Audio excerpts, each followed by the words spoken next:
Hello, friends, and welcome back to Stories About Entitled People. It's amazing how stupid some people can be. This guy needed something from a person, and instead of being polite, which might get you an answer, the guy starts ragging on him about not maintaining eye contact. But before we begin, best way to support our channel is to leave comments, like, and subscribe with the turned-on bell so you don't miss the new video every single day. Here we go. Hold on, did you miss the part where you are in my driveway?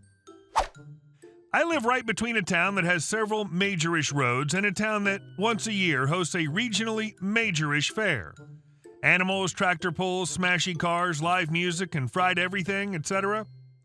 My road connects the two parallel roads that join the two towns, so it's the start of a magical week full of idiots trying to find a non-existent shortcut and dumping their trash at the end of my driveway. First day of the fair, meaning tomorrow's when I'll find the traditional Chinese takeout box filled with some crap and 6 spit bottles, I'm venting my rage in an old tree stump by my driveway when, lo and behold, an intrepid middle-aged seeker of the Northwest Passage sails towards me in a particularly crappy Ford Ranger. Idiot. Hi. Me, still swinging my axe. If you're going to the fair, this isn't the road you're looking for. You should head back. Idiot. No one ever tell you you should look at people when you're talking to them? Me. Realizes he's one of those types and takes a break. Nope, if you're going to the fair, this isn't the road. Idiot. Okay, so how do I get there? Me. You should probably go back the way you came and get back in line. Idiot. No, I was already there. I mean more like a shortcut. Do you live here? So do you know where those are? Me. Oh, that one. Yeah, you want to turn the other way, go out of the driveway, there'll be another line of cars, get into it. Idiot. Wait, what? No, I was already there. I mean a faster way to get to the fair. Me.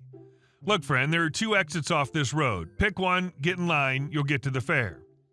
Idiot. Wow, what's your problem? You're not very helpful.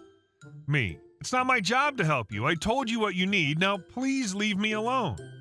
Idiot. Excuse me. I just wanted some information. Why can't you just help me? Me. I did. Or what do you want me to do? Rearrange a road for you? Idiot. You can't talk to me like that. Me. Why not? I don't know you, and I don't want to. Get out of here. Idiot. What did you say to me? I'm just asking for your help. Me. And I told you what you needed to know. Kindly go away. Idiot. What the heck did you just... Me. Hold on. Did you miss the part where you are in my driveway? I'm not the fair's help desk, and I definitely don't owe you any favors. Go away. I don't know if it's what I said, the fact that I was slowly losing my temper and still holding an axe, or the siren song of Confederate flags and bacon-wrapped Oreos calling him, but that's when the spell broke.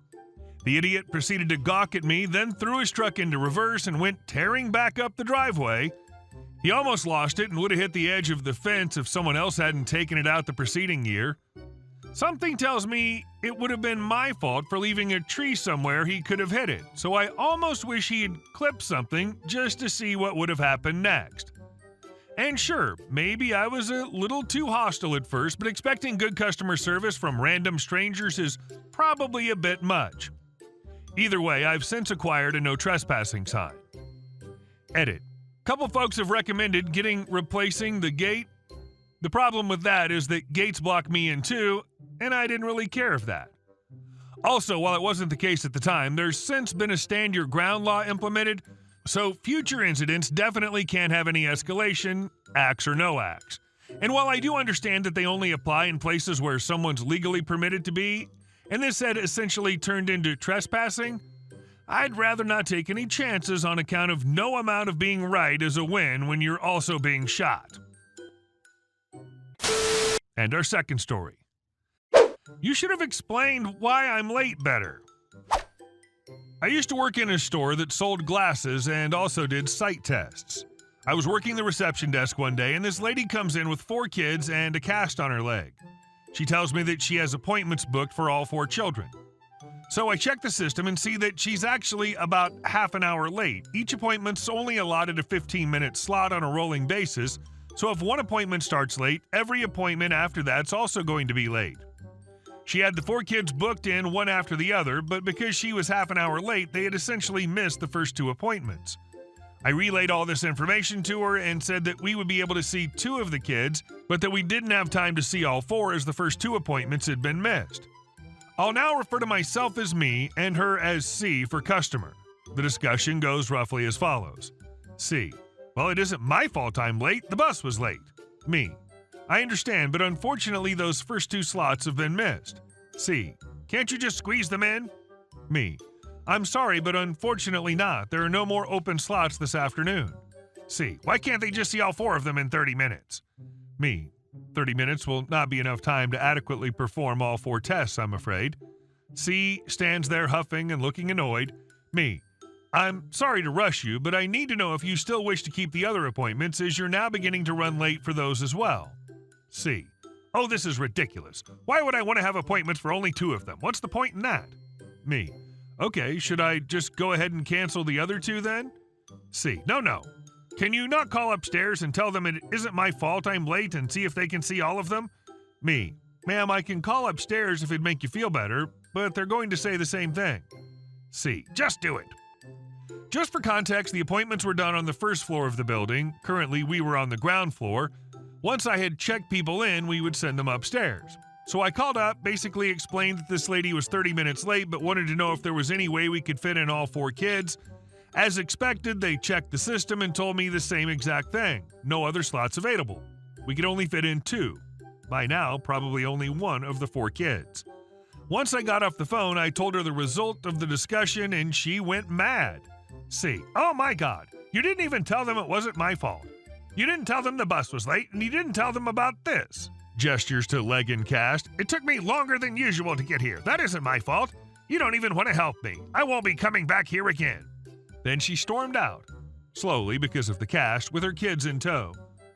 I mean, I'll never understand people who take so little responsibility for themselves. This woman managed to plop 4 kids out of her, but can't accept that if she's walking slower because of a cast, then she should have maybe planned ahead that it might take her longer to get places. Also, if you're late for your appointment, we don't care whose fault it is. It cannot change time. It isn't a personal slight against you when we tell you that you're late. It's a very simple and basic fact. I don't need intimate details about your life and all the reasons you're late. It's irrelevant. If you're late, you're late. All I care about at that point is whether I can fit you in or not. And whoever's fault you think it is that you're late, I don't care about that either. It certainly isn't mine. Also, it's the 21st century. Google Maps can plan out your trip on the bus and tell you exactly when to leave to be on time. And our next story. That's not enough for my bus ticket. One day I was walking into the city from my work. There's a liquor store on the way, and as I walk past, I see 3 guys standing outside it talking. One of them sees me walking and makes a beeline for me. I'm pretty nervous at seeing some strange dude walking towards me, but it's the middle of the day. There's a fair few people driving past. So this guy comes up and pulls up his shirt. He has those sticky pads on him that they use in hospitals for ECG tests on his chest. So he tells me he's had a heart attack and was only just let out of hospital. He also claims that none of his family know he was in hospital, and to them, he had basically just gone missing for several weeks. Now, I have a bit of experience in hospitals, and I know that 1, an ECG is often done as a matter of course in the ER department, and 2, there's no way that someone's been in a hospital for several weeks and no one in his family has been contacted about it. That's what next of kin is for. And 3, if you need someone to come and collect you from the hospital, they will call someone for you if you ask. However, I'm on my own, and this guy has 2 buddies, so I don't argue the point. So he says he needs money to get the bus back home, so I reach into my bag, careful not to take out my purse, and give the guy a couple bucks. He looks at it and says, but the bus costs $5 to his hometown. I say, sorry, but that's all I have, which was true. I don't really carry a lot of cash if I can help it. So he then says, can I use your phone to call my family? At this point, I'm thinking there's no way in hell I'm giving you my phone. Still trying to be as non-confrontational as possible, I say, sorry, but my phone's out of credit, to which he replies, but you can just buy some credit with your phone and let me use it. I'm super uncomfortable at this point and getting kind of pissed, so I just tell him that I'm not doing that and walk off. He returns to his buddies, and they watch as I walk away. I wonder how many other people he gave that particular sob story to that day. And our last story. Our neighbors control our lives. Since the day we've moved into our home, our neighbors have created a living hell for us. The day we were moving our stuff in, the neighbors called animal control on our dogs. First, it was to say we leave them in the rain with no cover. Animal control came unannounced and saw that our dogs are indoor dogs. Then they started making false noise complaints against our dogs. We had cameras up to prove our dogs aren't uncontrollably barking. This complaint happened twice. Then they escalated to HOA complaints, saying we continuously walk our dogs without a leash. We asked for proof because we know for 100% fact we don't and have never done so. HOA refused to give us any evidence. Then we put up a sunshade to block the view of our home from theirs, as they were constantly watching us, only for the HOA to tell us to take down the tarp, and if we want it, our neighbors will have to approve it. Of course, the neighbors won't even open the door or sign any papers. Update: we sent the HOA the application and let them know the neighbors refused to sign. This has been going on for weeks. The HOA knew about our issues with the neighbor, and all of a sudden in this email, they said the sunshade complaint wasn't filed by our neighbors, but some random person visiting their friend in our neighborhood who wanted to complain, but they won't tell us who. This makes absolutely no sense. After we went to the neighbor's house, the husband called us and admitted to being the one behind the complaint. So why is the HOA now lying? Update 2. We decided to plant fast-growing trees as a fence. That way the neighbors would stop watching us, and there's no clause in the HOA rules about tree height. Hey guys, thank you all for watching the video. I'll see you in the next one.